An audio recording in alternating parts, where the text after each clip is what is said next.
All right. Hi, everyone, and welcome. Bert, are you ready to go?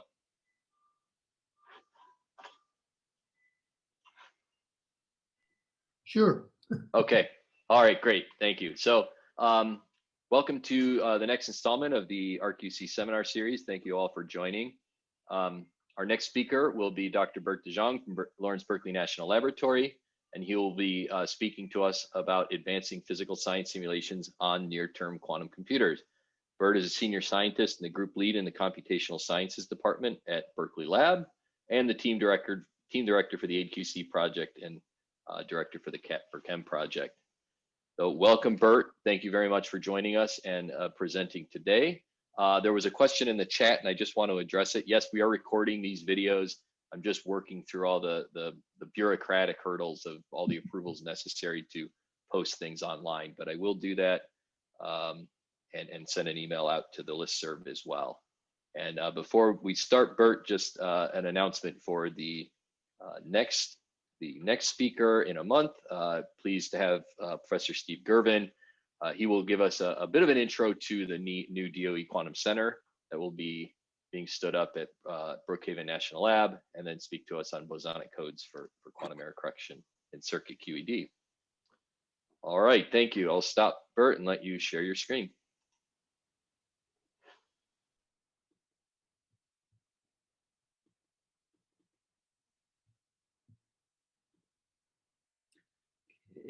There we go. Yeah, we see it. And there we go. Well, thanks, Dave, for inviting me, and thanks for all that are dialing in on for the West Coast our lunchtime. So what I'm going to do, try to do today is talk a little bit about the research that we have been doing in many aspects of quantum computing, but really with the drive to advancing physical sciences using these near-term quantum computers.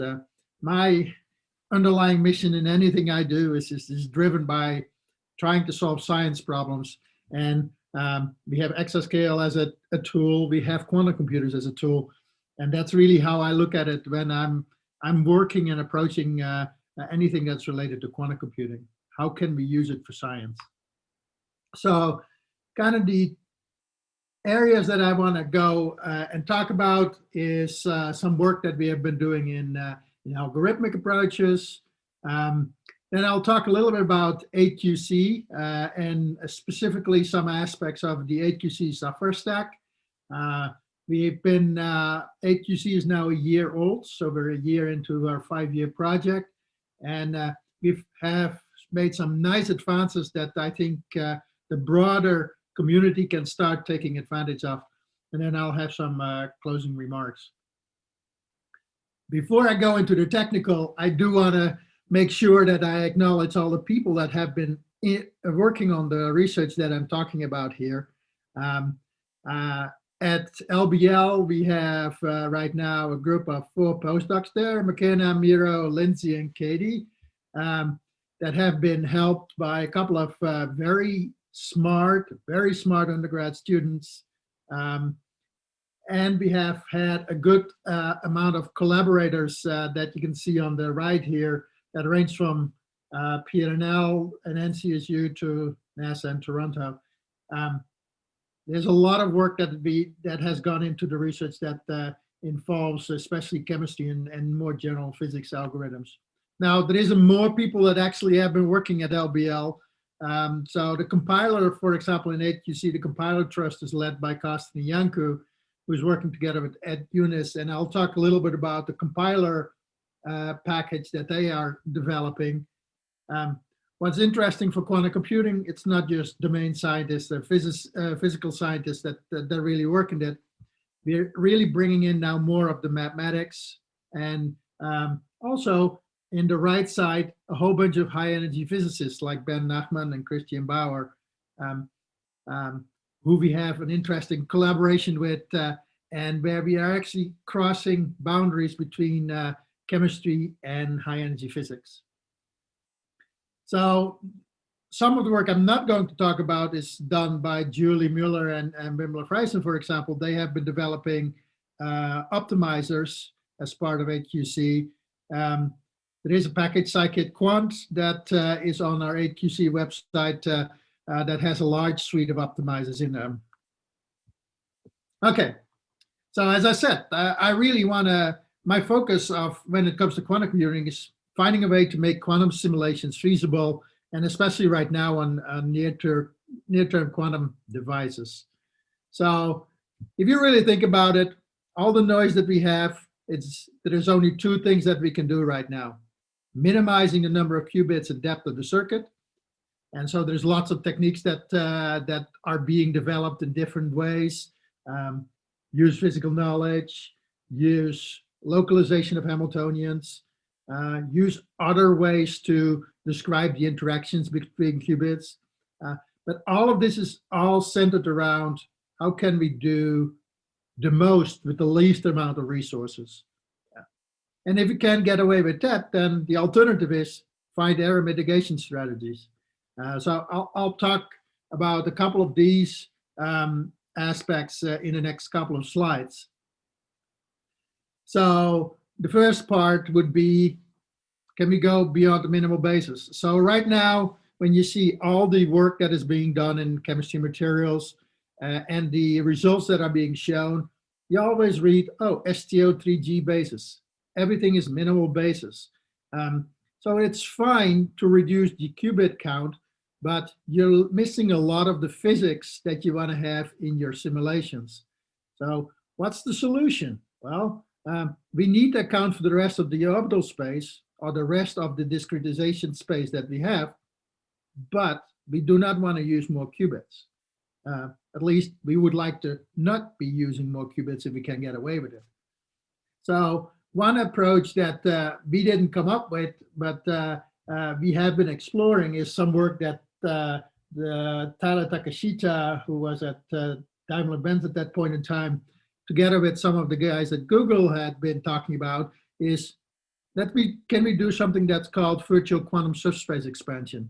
Now, what is interesting about virtual quantum subspace expansion? It's effectively an extension of the quantum subspace expansion that Jared McLean and I developed at Berkeley a while ago, where we actually recognized that effectively in the Hilbert space that you have, you could recover more information than just you get out of a VQE for the ground state. You can actually use the excited state, so to speak, or other states in that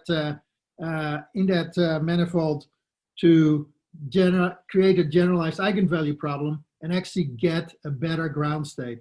The nice side thing was also we could get excited state energies and properties, which is really the original driver why we started to do this. And it worked. This is also a couple of years old. This is actually done at the hardware here at Berkeley, which are also superconducting qubits, where we were able to do grounded excited states with numbers that are pretty close to chemical accuracy, but still it is a challenge to get very close to chemical accuracy. And this is the smallest system you can do, and it's only 2 years ago. Now, so we took this approach of VQC and actually explored this on a real quantum computer, and we can actually demonstrate that it works, and it works really well. And let's see, I should have a mouse somewhere.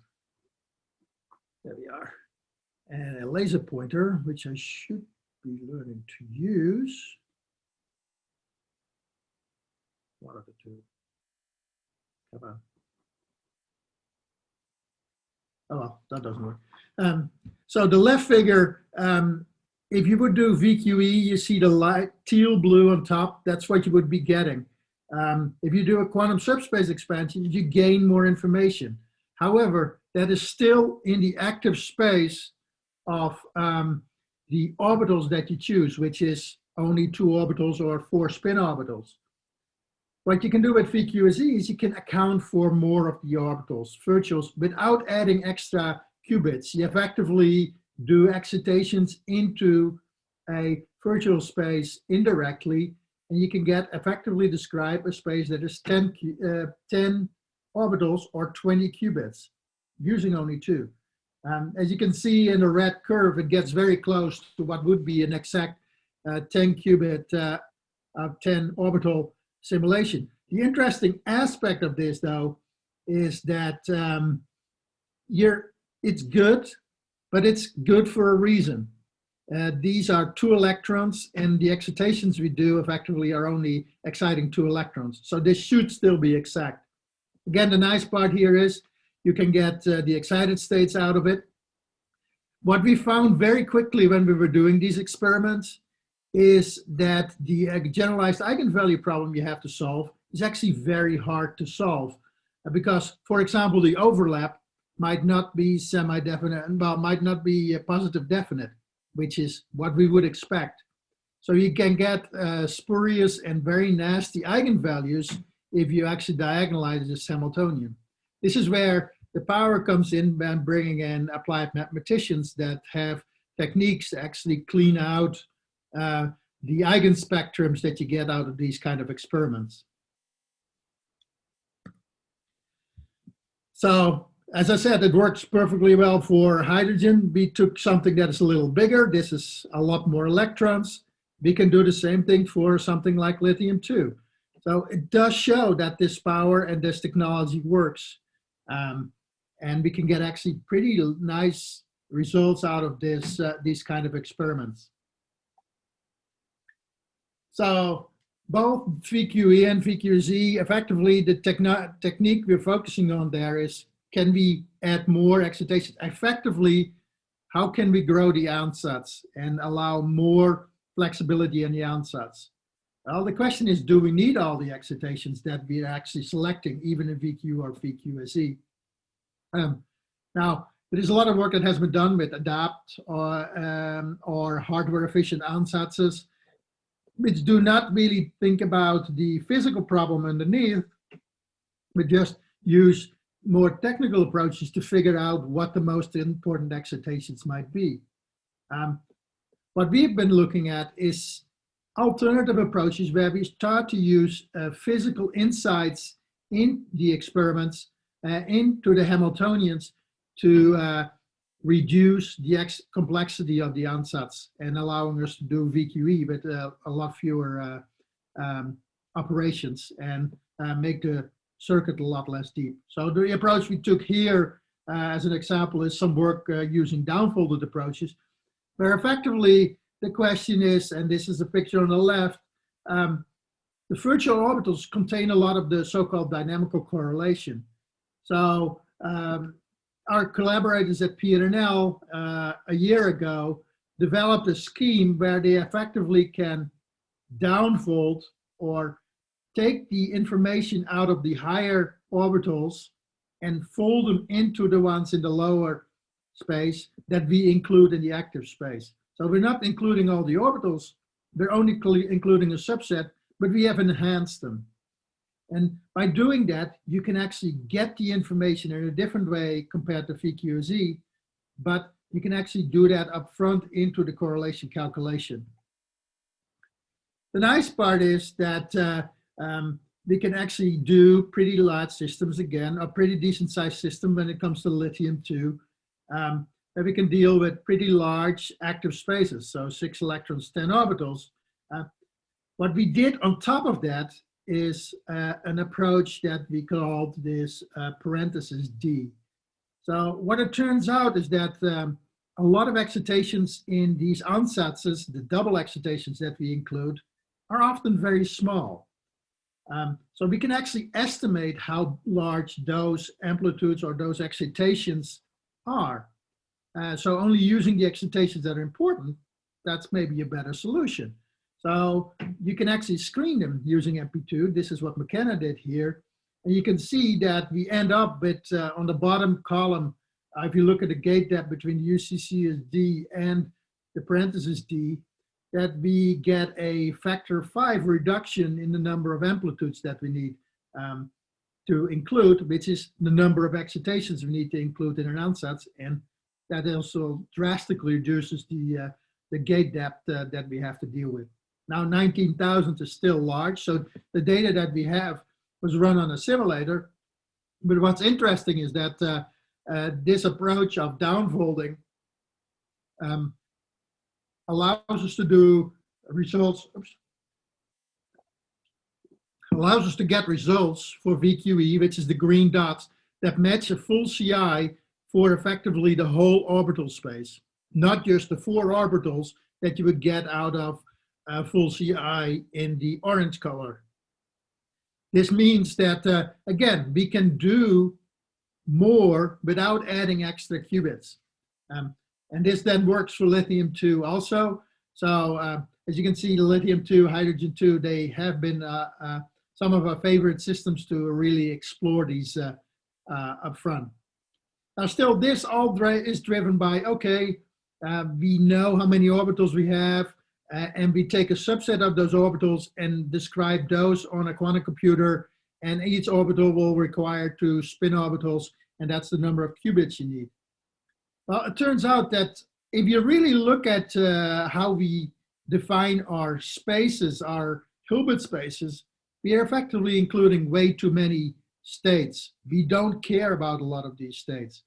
So this is a early view of an article that will come on ARXiv very shortly, where we actually have been devising an approach where we can minimize the qubits in such a way that we only deal with the subspaces of the Hamiltonians that we need.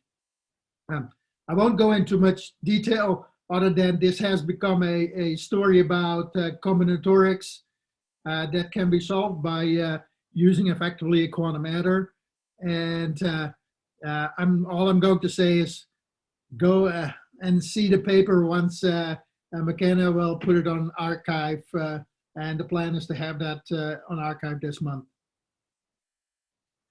So that is just the first part, is thinking about your physical problem and how can you reduce it and how can you do it more efficiently. But even after that, you still have noise. And even with the small problems, as I showed up front already with the VQZ, the noise is large. And the effect of noise can be large. So this is some work that Mira Urbanek and I have been doing, where we actually started to think about, can we incorporate through error detection, through error correction into algorithms, and can we get reliable results out of that? So this is, again, the smallest case you can do this on. The top circuit that you see there is what would be an H2 in the simplest way. What we did is actually translate that into a 4-to-2 error correction code. Now we're not doing correction, we do detection here.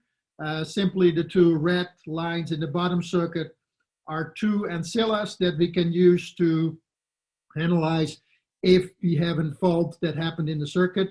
It only detects a single error. And the right red circuit is actually a form of thinking of a magic state distillation. So if we do this circuit, we effectively encode 2 logical qubits into 4 real qubits plus 2 ancillas to detect some of the errors. And when we do this, we can get actually a lot more reliable results out of an experiment. So on the left, we show you the curve that we get out of it. So the blue is the VQE without error correction. The red is the VQE with error correction. And that is not correction, but detection and then removal of bad states.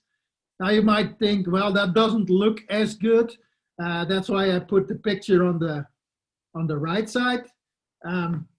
That's the scale that everybody is using, like the IBMs and the Googles. And you can see that we actually do really well. The errors are actually pretty small. When you start looking at this, one reason why we still see errors might not even be error detection, but you might start to see some of the limits of the VQE expansion and the orbitals that we are missing in the description of the system. One thing that was very interesting and that came out of this work also is that all qubits might be perceived to be equal, but some qubits are more equal than others. Miro did an enormous amount of work on looking at topologies for these kinds of circuits on, in this specific case, the Tokyo hardware, when he was working on that. And it's interesting to see in the right figure how big the distribution is of eigenvalues that you get out of a system like that. Given that you have a clear answer, the distribution is huge. So even if you do error correction, there is still a level of noise that you have to deal with one way or another. So a part of this, of course, is involving also the readout errors that you get. This is not just operational errors, this is also readout errors. So lots of the codes like Qiskit and others have ways to do readout correction. Google Circ has a technique that is similar to what Rigetti has. What it turns out is that it's often just inversion approaches one way or another.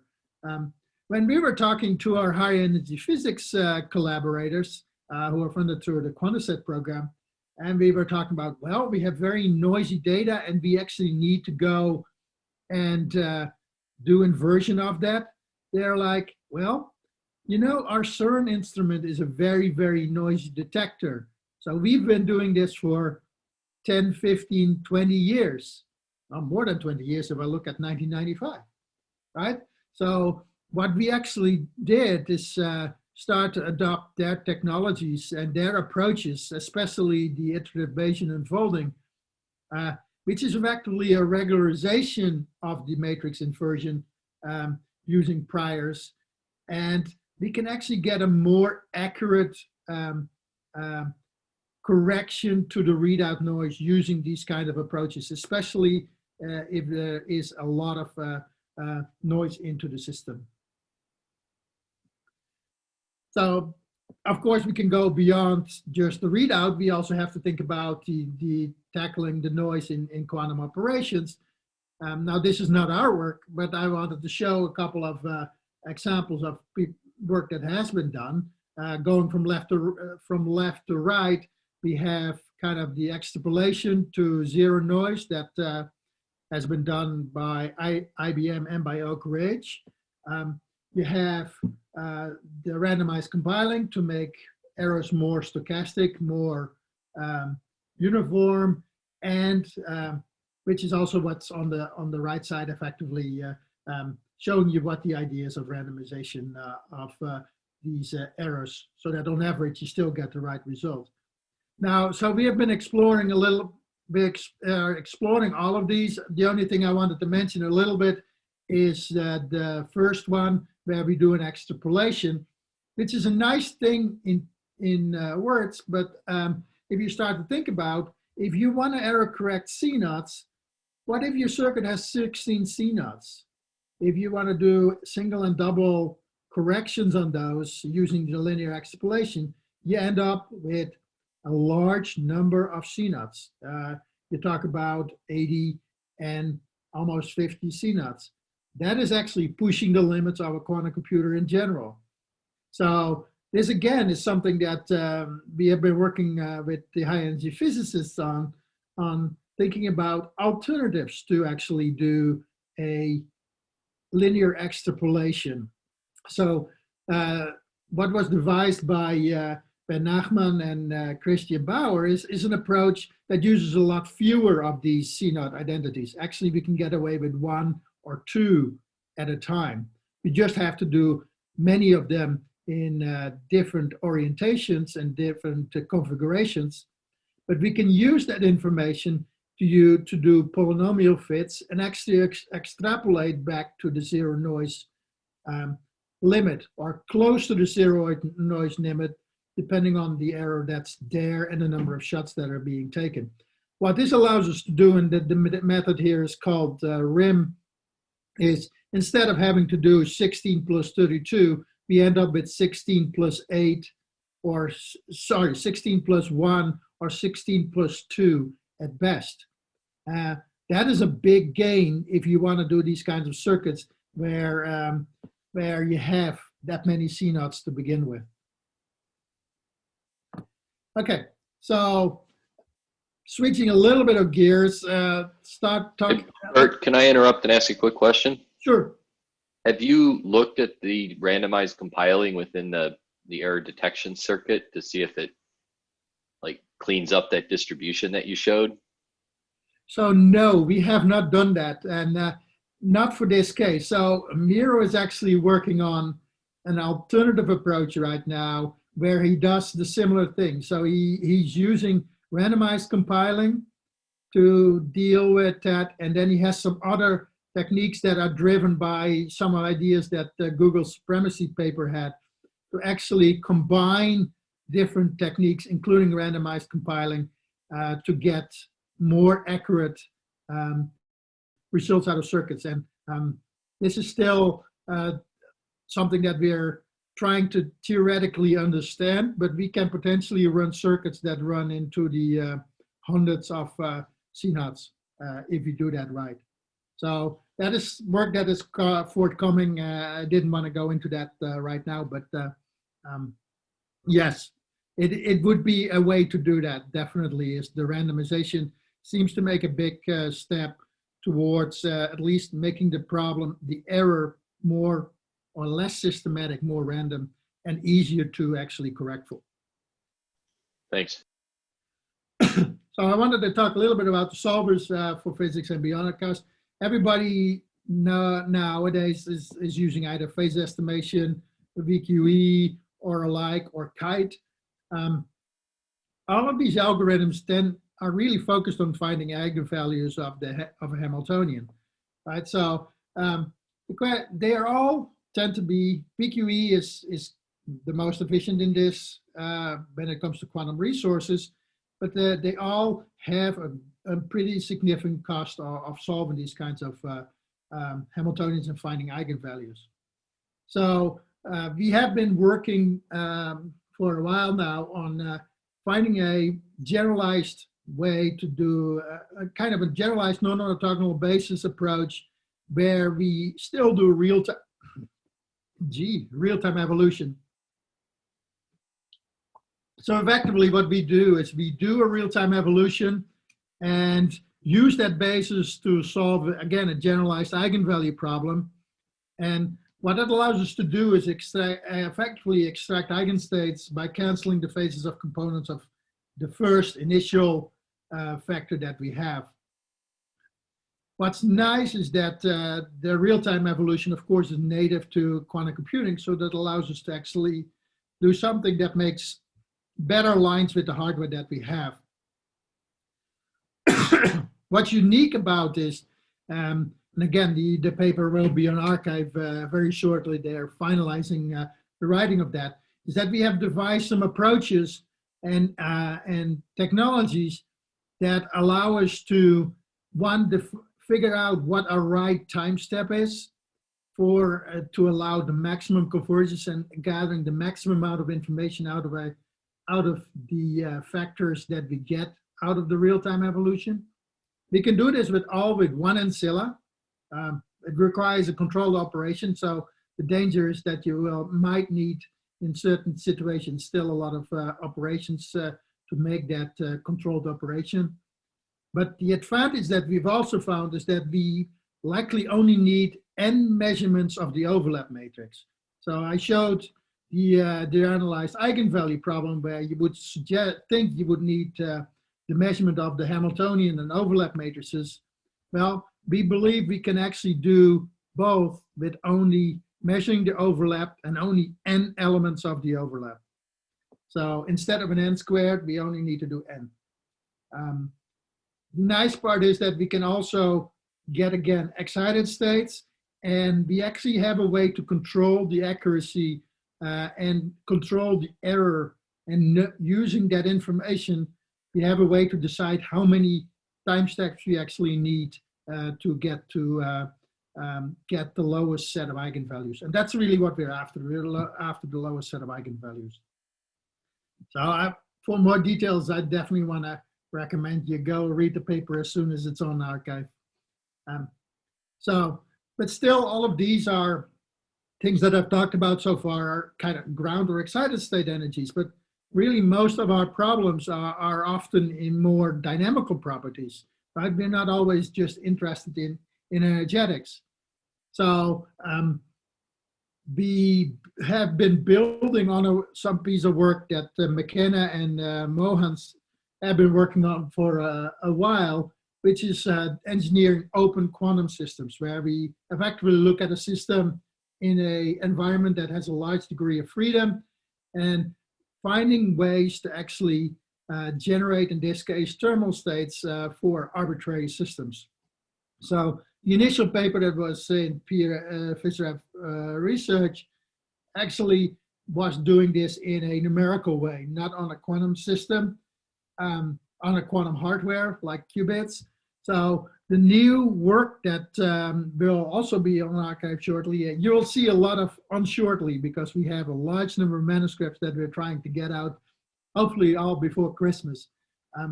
So the new thing that has come about is that McKenna and her coworkers have been able to devise an approach where we actually do an approximate bath, an approximate environment, effectively an uncoupled environment, in the sense that the qubits of the environment are not coupled to each other, combined with factorization to actually get to a way to generate the dynamical map in a very, very efficient way.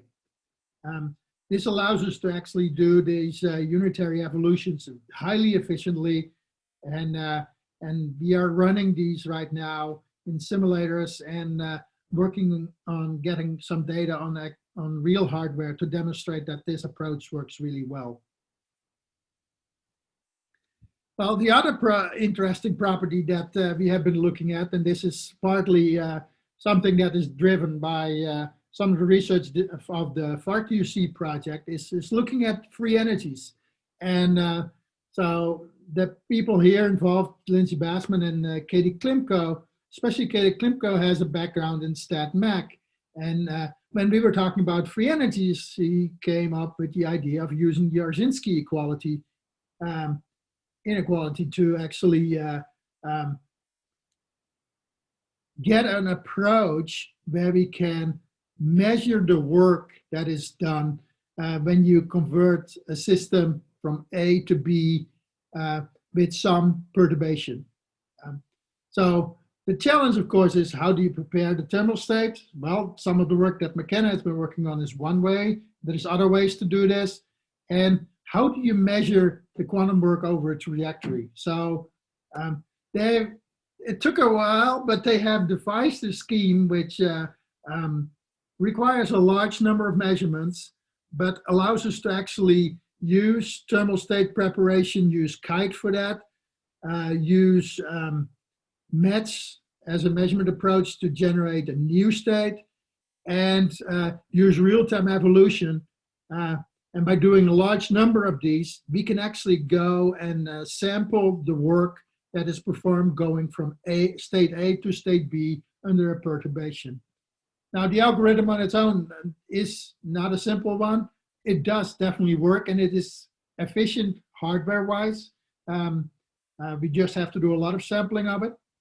But to give you an example of and a demonstration of how it works, here is, for example, the TFIM, the transverse field Ising model that we have on top left, where we slowly, with the lambda, turn on the interaction term between the qubits.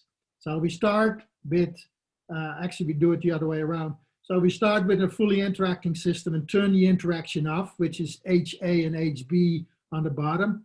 And then we can actually go and look at the work that is being done.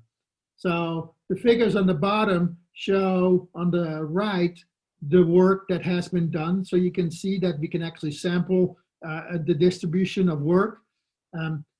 If we do it slower and slower and slower, so we take more and more time steps, that curve gets, that peak gets narrower and narrower. So we're zooming in.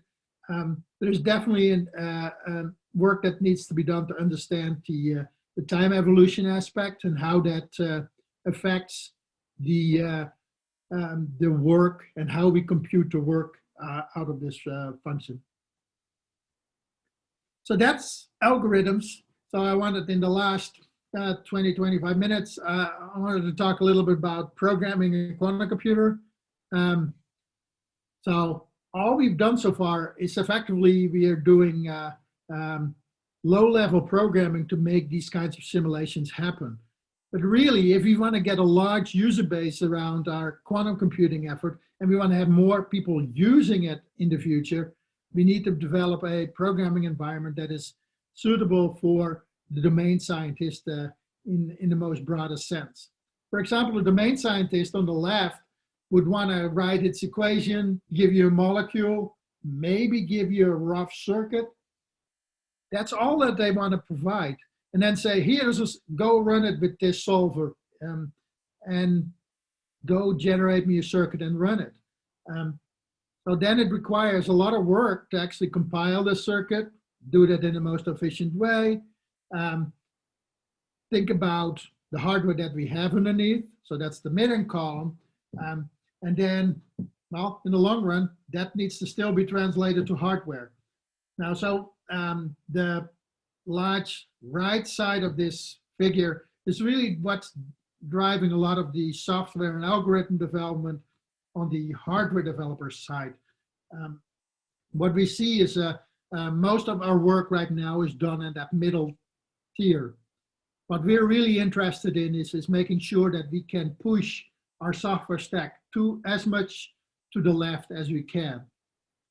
So to do that, we have one of the ARC projects that is focused on really the software stack, and it's called the AIDE-QC project. So I'll give you a little bit of a background on how we're looking at it. You see in the middle, the big red box is really what we see as the scope of this ARC project. Our interaction above would be the scientific community, also the algorithms development under the ARQC, but also the QCATs and other external software providers. Then on the bottom, we plug into the testbeds, now also the NQIs, or the commercial or university hardware. Now, this looks pretty abstract that it's, we can separate that block out, but there is actually a lot more interconnection between these kind of pieces, because we actually need information from the hardware to make decisions at a compiler level, at a programming languages level, for example. So AIDE-QC, the focus areas are programming languages, compilers, and verification and debugging, with some overarching pieces that include software integration, so building a true software stack, and optimization, because optimization is a very general problem that shows up in any of these areas and everywhere in quantum computing. So we definitely want to make sure that that there is a good effort that is focused on optimization, and I'll show some of those. I'll hint on some of the problems that we have to deal with. And okay, so one of the so Lindsay Bassman started earlier this year with us. She had been working on while at her alma mater on a software stack because she needed one to do time-dependent simulations. So she built something that looks, and she calls it Arctic, that kind of has everything in there, right? Strata-based evolution, which is an algorithm. Dynamic simulation, that's more physics. But then domain-specific compiler effectively, and then interfaces to IBM and Rigetti hardware. So my view is that the AIDE-QC project should be providing at least the bottom two layers of what she has been developing.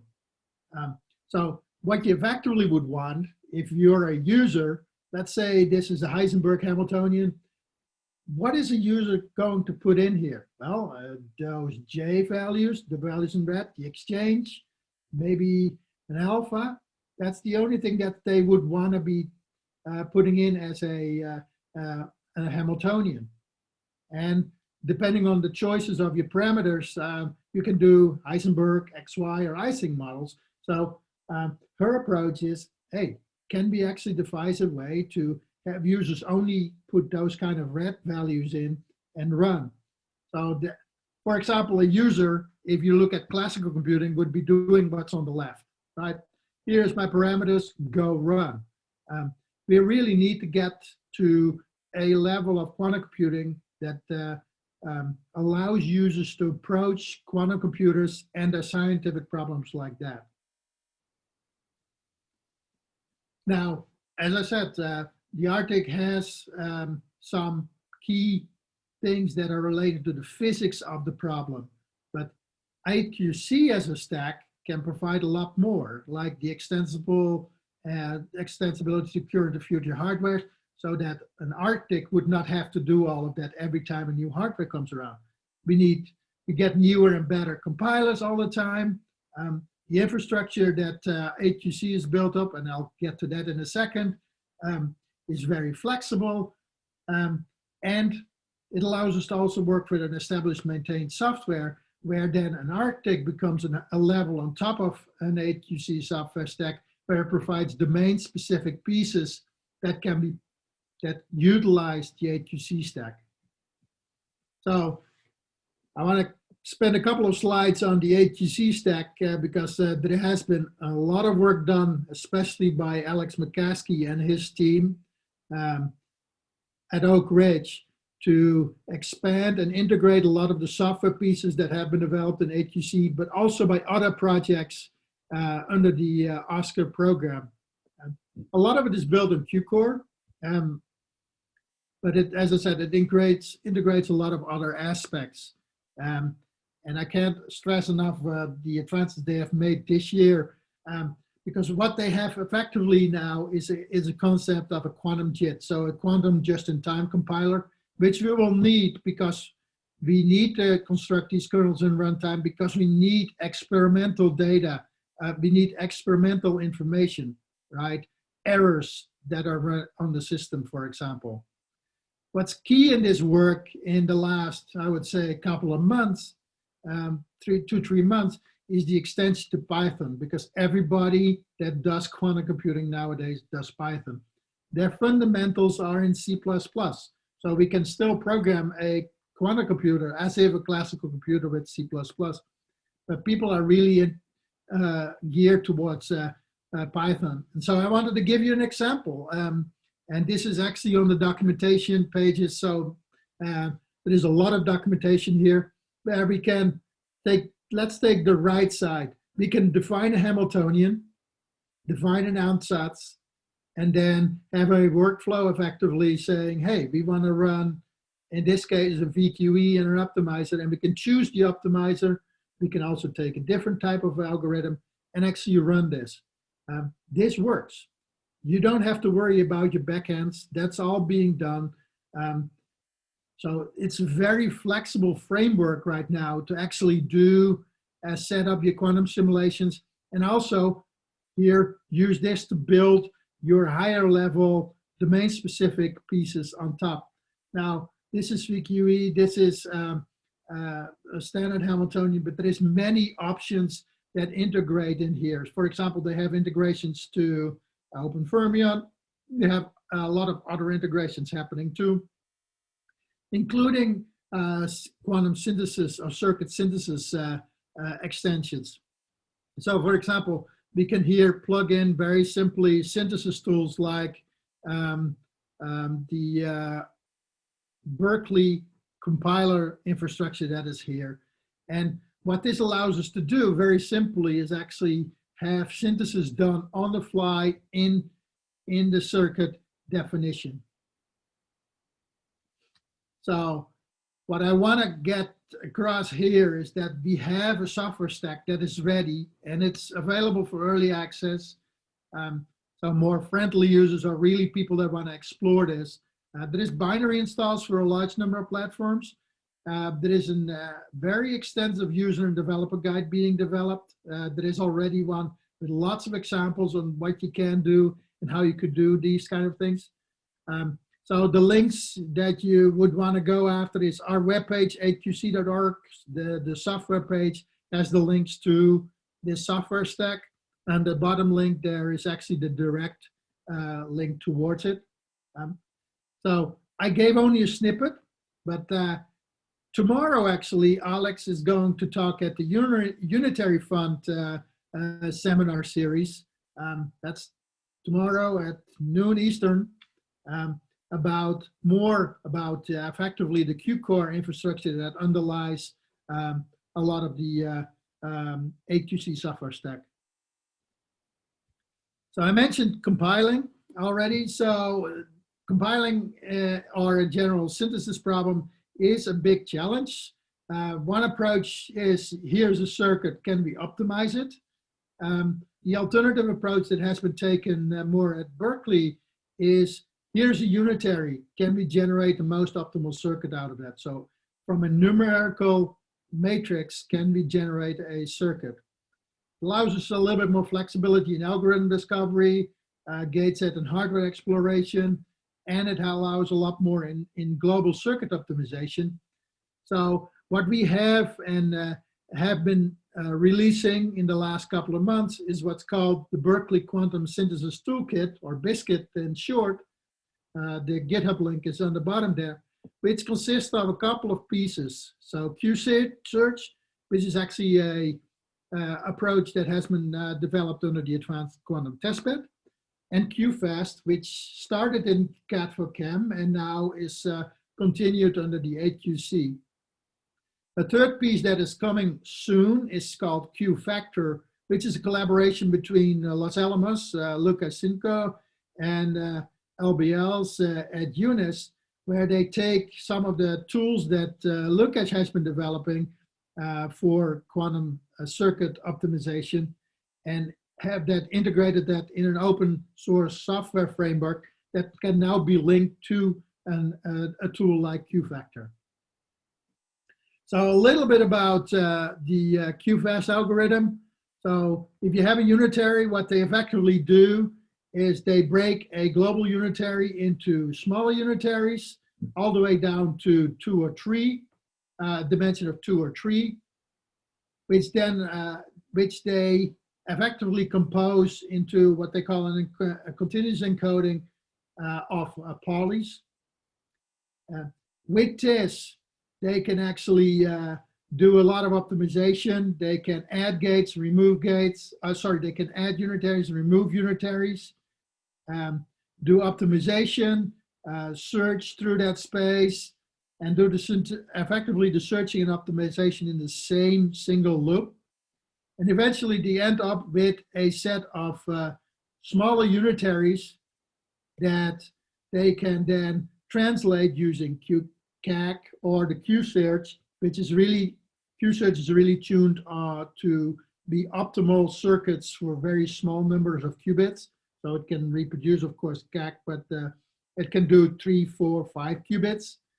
So we can actually decompose it, not in just 2 by 2 or 3 by 3.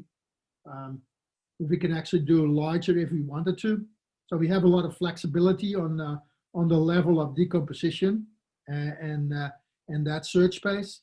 But we can then use the decomposition of each of those and put them then together to really generate a final circuit. We still do additional optimizations where potentially QFactor also could play a role, as they add another layer of optimization to get even a shorter circuit out of this. Now, to give you a little bit of an idea, we are able to do really well. The compiler or the circuit synthesis tool that has been used most broadly is Universal Q.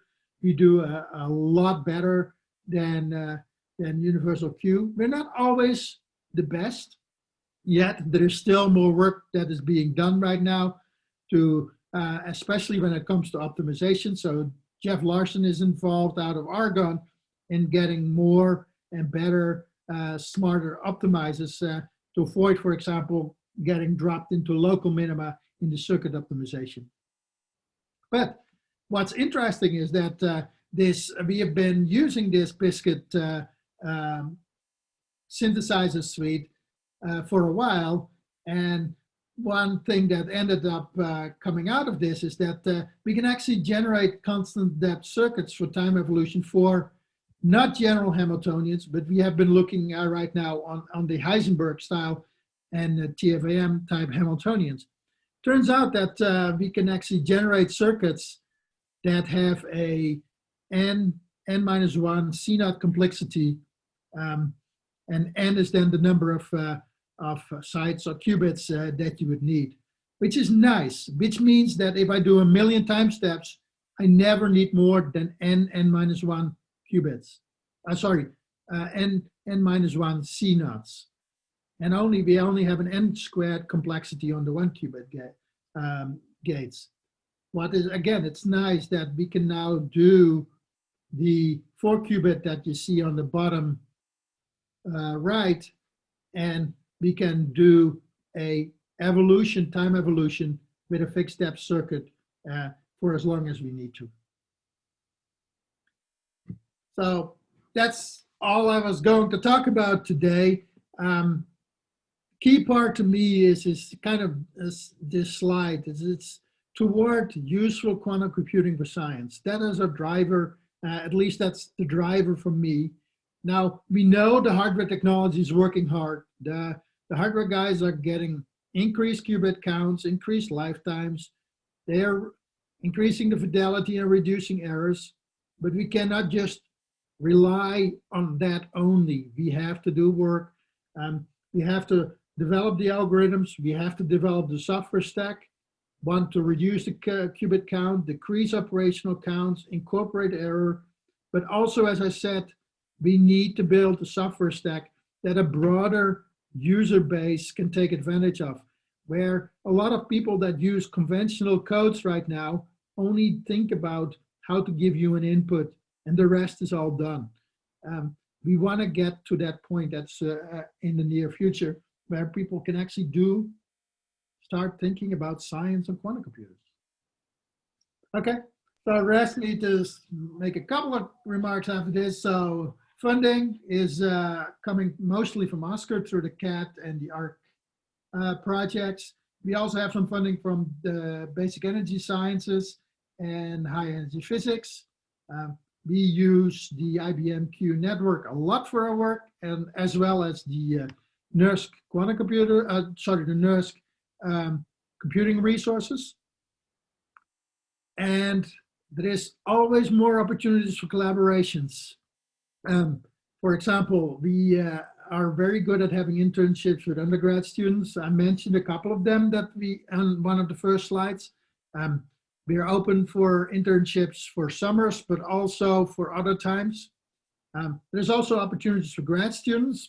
If there's any grad students in the audience, you really should look at the CSGF program. There is a lot of more quantum-focused people this year.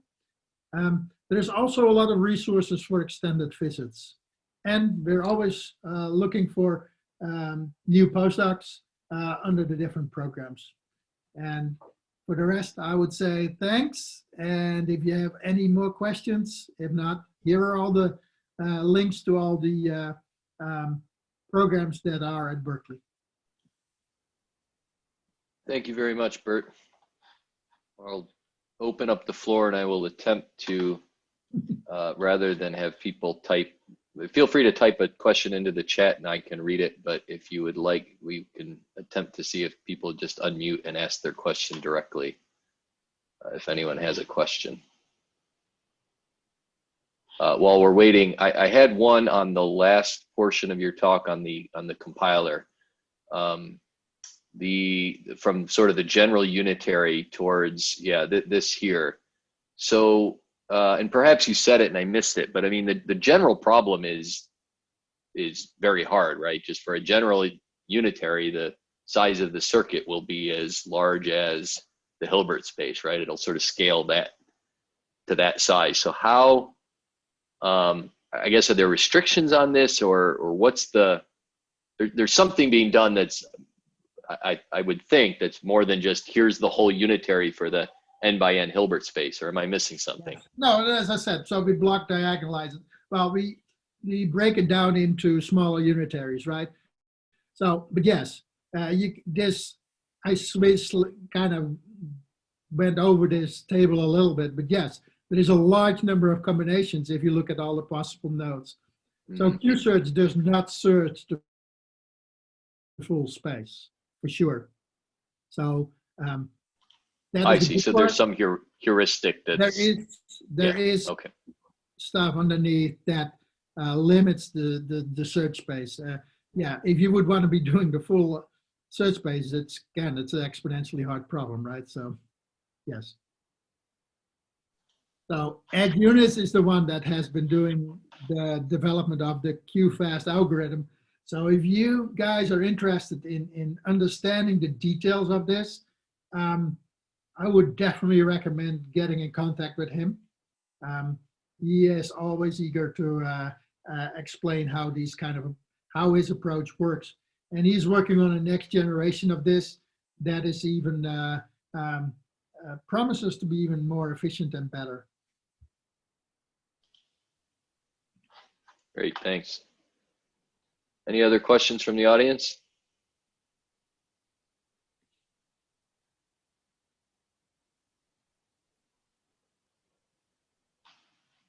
Going once. Going twice. Nice. All right, well, Bert, thank you very much. Greatly appreciated. And thank you all for joining. We'll see you all again next month in the new year. Thank you all.